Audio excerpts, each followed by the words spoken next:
Nous sommes 4 diététiciennes au centre hospitalier de Périgueux. Dans cette vidéo, nous vous proposons de partager notre quotidien. Nous intervenons dans tous les secteurs de soins du centre hospitalier de Périgueux ainsi qu'à l'EHPAD. Nous intervenons uniquement sur prescription médicale.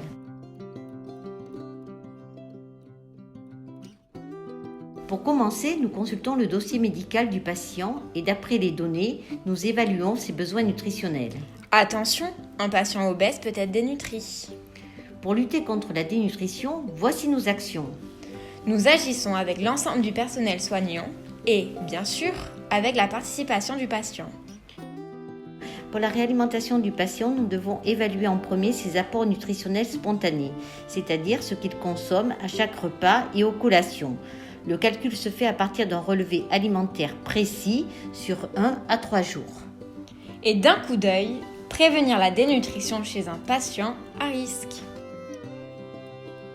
Auprès du patient et de sa famille, si présente, nous favorisons un moment d'échange qui va nous permettre de connaître ses habitudes et ses préférences alimentaires. À partir de ce lien créé, nous établissons des objectifs nutritionnels. Attention au syndrome de renutrition.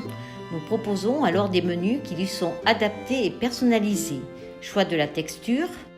Si trouble de la déglutition, appel à l'orthophoniste qui fera un bilan pour adapter les textures.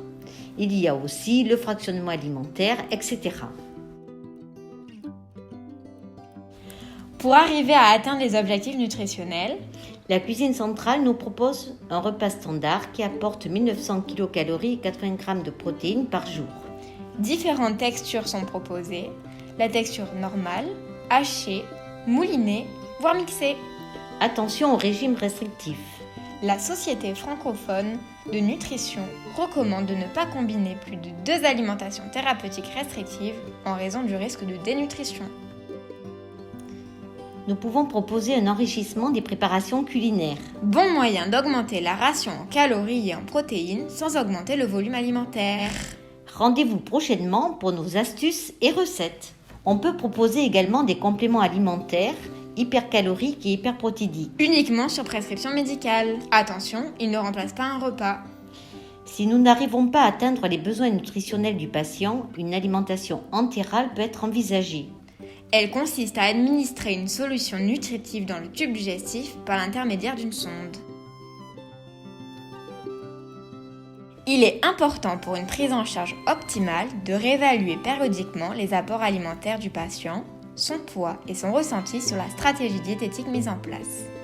À la sortie d'hospitalisation du patient, nous lui remettons des conseils diététiques personnalisés et des recettes d'enrichissement gourmandes.